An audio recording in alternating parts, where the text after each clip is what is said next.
আইনি ভিত্তি নিশ্চিত করা ছাড়া জুলাই সনদে স্বাক্ষর করবে না জাতীয় নাগরিক পার্টি এনসিপি। আর বিশেষ আদেশের মাধ্যমে জুলাই সনদকে একটি আইনগত ও সাংবিধানিক ভিত্তি দেওয়ার দাবি জামায়াতে ইসলামীর। 15 নভেম্বরের মধ্যেই গণভোট চায় দলটি। বুধবার প্রধান উপদেষ্টার সাথে বৈঠক শেষে গণমাধ্যমকে এসব কথা জানান এনসিপি ও জামায়াতে ইসলামীর নেতারা।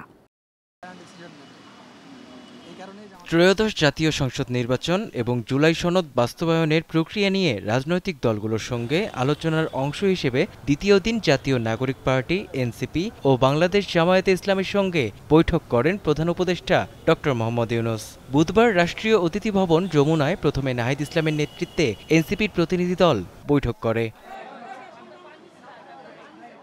পরে এনসিপি নেতারা সাংবাদিকদের জানান, জুলাই সনদের আইনি ভিত্তি, বিচারের রোডম্যাপ ঘোষণা, নির্বাচন কমিশন পুনর্গঠন, জনপ্রশাসনের দলীয়করণের বিষয়ে আলোচনা হয়েছে। তারা বলেন, শুধু কাগজে নয়, জুলাই সনদের আইনি ভিত্তি নিশ্চিত হলেই তাতে স্বাক্ষর করবে জাতীয় নাগরিক পার্টি।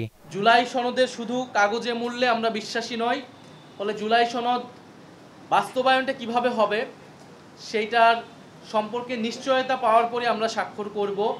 সেক্ষেত্রে জুলাই সনদ আমরা একটি সাংবিধানিক আদেশের কথা বলছি, যে আদেশটা ডক্টর মোহাম্মদ ইউনূস প্রধান হিসেবে উনিই জারি করবেন।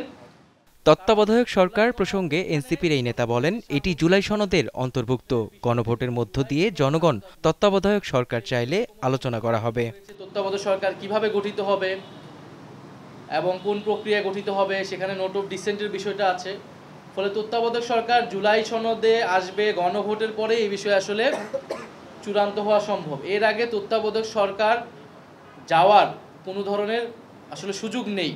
পরে জামায়াতে ইসলামীর নায়েবে আমির সৈয়দ আবদুল্লাহ মোহাম্মদ তাহেরের নেতৃত্বে 5 সদস্যের প্রতিনিধি দল প্রধান উপদেষ্টার সাথে বৈঠকে অংশ নেয়। বৈঠকে জুলাই সনদের বাস্তবায়ন প্রক্রিয়া, নভেম্বর মাসের শেষ দিকে গণভোট এবং জুলাই সনদের বাস্তবায়নের জন্য এক্সট্রা কনস্টিটিউশনাল অ্যারেঞ্জমেন্ট জারি সহ নোট অব ডিসেন্ট সংস্কার, নির্বাচন কমিশন ও প্রশাসনের নিরপেক্ষতা এবং লেভেল প্লেইং ফিল্ড নিশ্চিতের বিষয়ে আলোচনা হয়।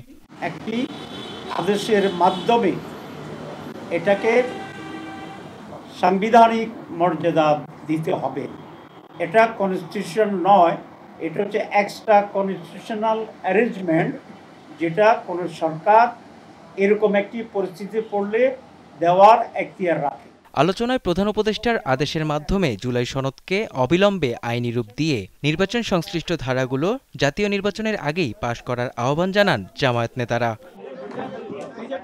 মেহেদী হাসান, দীপ্ত সংবাদ, ঢাকা। নিরপেক্ষতার স্বার্থে